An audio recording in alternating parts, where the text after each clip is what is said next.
What's up, everybody? It's Drew. Welcome back to the Drew Finesse Adventures channel. So in this video, I want to talk about my first ever experience going to Coachella. You know, the well-esteemed, acclaimed influencer music festival, as they call it. If you're someone who's considering going for the first time, or just if it's just something you've been on the fence about and you're wondering about the logistics of how it works, how much it costs and everything, I got you. I know this video is longer than the freaking Bible. I understand how long it is. I put the little time codes in there, all right? So feel free to scrub through whatever whatever section of the video you wish to see or go over. I know with your little millennial Gen Z scatterbrain, whatever, you don't have the attention span for this kind of video length, but I just want to kind of go over the experience, what you're gonna get out of Coachella, and maybe help you decide whether it's worth it for you or not. So you buy your tickets, all right, online, whatever. Oh my God, there goes half my paycheck. What the frick? I bought this thing. Where are my tickets? Where are the tickets? Don't worry. It's in the mail. It takes a minute for it to get to you. Closer to the date of the actual festival, you'll get this cute little box, cute little iridescent, whatever, colorful box in the mail. Your wristband's gonna be in there. Do not lose that, because that's going to be your ticket for all 3 days or for whatever days that you paid for.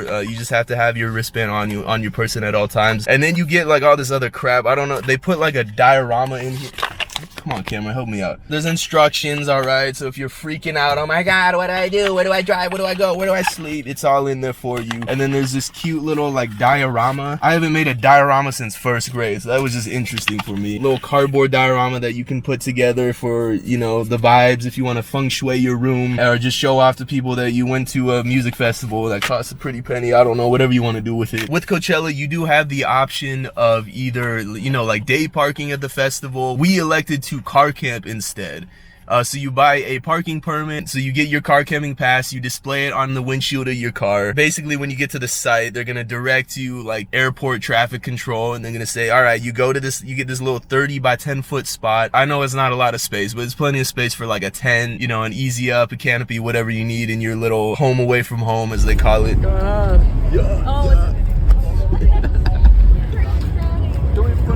This is the site, what's up?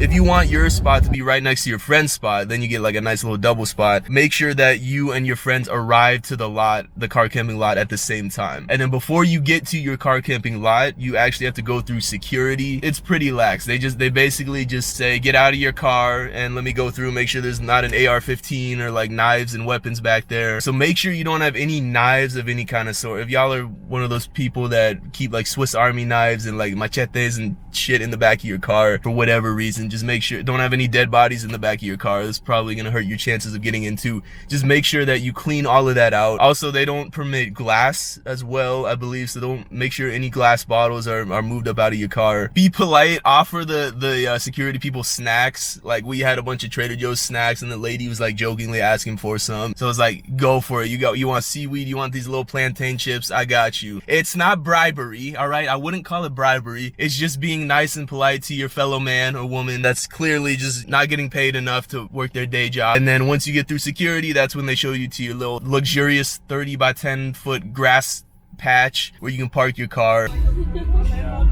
I just want to go over stuff to bring really quick. Obviously, have a backpack, and preferably a smaller one, because if you have a nice small one, security's really lax. They probably won't even check you. They'll just let you go in with God knows what is in your bag. I brought like a little work bag, smaller than a JanSport, so like typically they don't even check anyway. Even if you have a larger backpack, the security's pretty lax. Bring a Camelback as well, which is really clutch. If not, at the very least, you need some water bottles that you can refill. It is hotter than the devil's gooch out there. Like, you are going to be out in the desert for multiple days on end. You need to stay hydrated. Even when you think you're hydrated, you're not hydrated. So bring some liquid IV too, or something that will just kind of help you stay rehydrated. Bring plenty of food and snacks that you can fit in your backpack as well. Bring shades or sunglasses and a hat. Obviously, you're going to need sun protection. If you don't bring those things, you're gonna absolutely regret your experience. Bring a lot of sunscreen too, whatever SPF your heart desires. Bring a bandana as well. You can wear this in whatever fashionable trend you find desirable,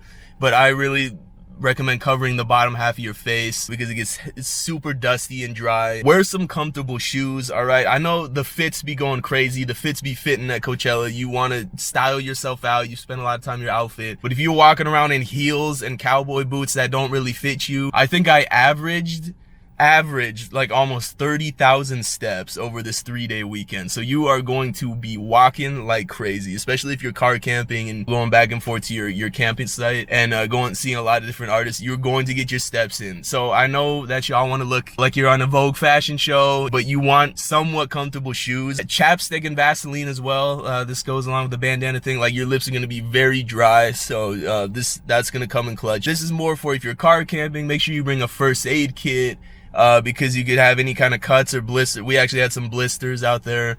So bring a first aid kit with band-aids and antiseptic and Neosporin or antibiotic cream. Stuff for blisters too, like moleskin, stuff you can patch up your skin with. Hand sanitizer and or soap. Make sure you bring that. Your hands are going to be super dirty. They do have bathrooms by the car camping lots, but you know, the bathrooms are always super crowded, and those porta potties are not...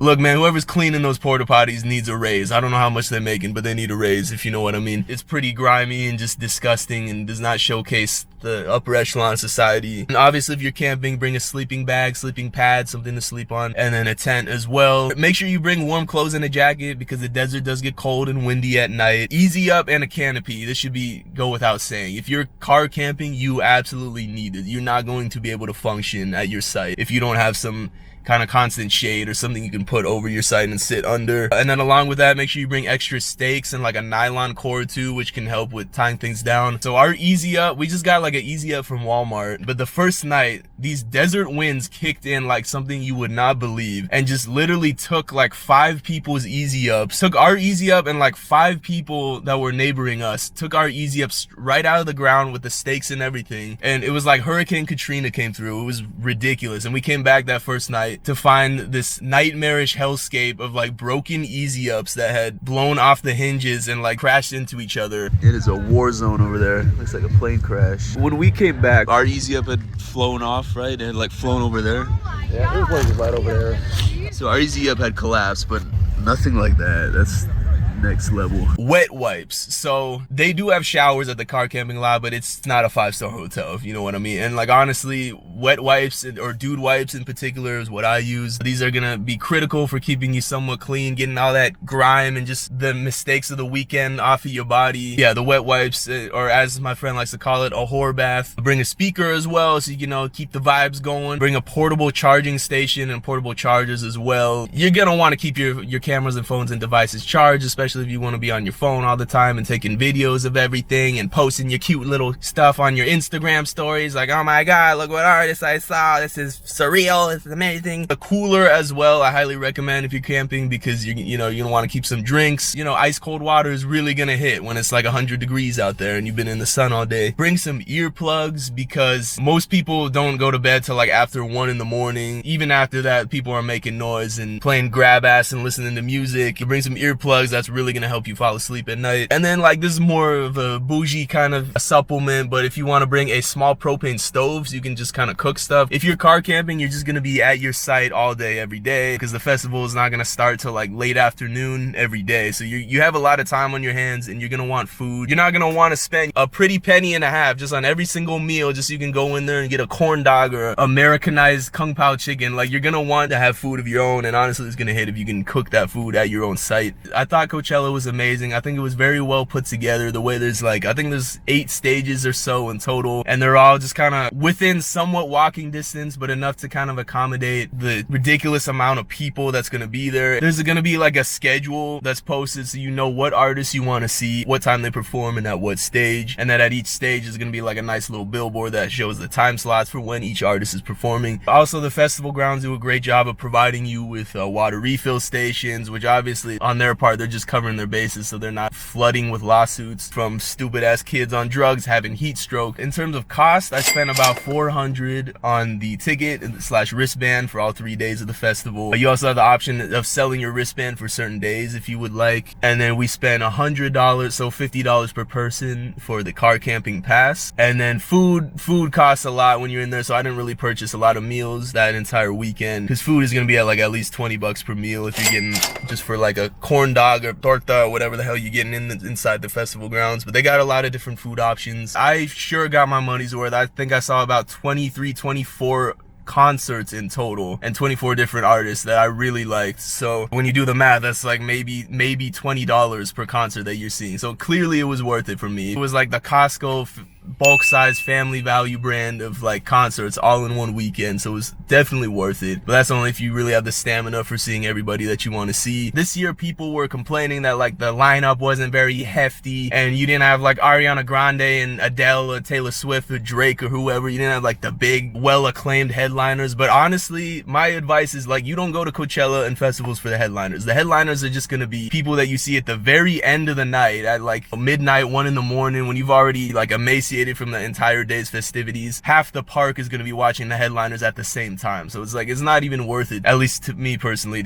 to even get a decent seat, and you're going to be tired and hungry and dehydrated. So I just go for, you really got to look at the fine print of the lineups and look at smaller artists that you really want to go see. That's what really made the experience worth it. So feel free to scrub through, feel free to not watch this video and just get on with your life. I get it, but also feel free to subscribe, like the video, comment if you want to see videos like this, or offer your constructive criticism.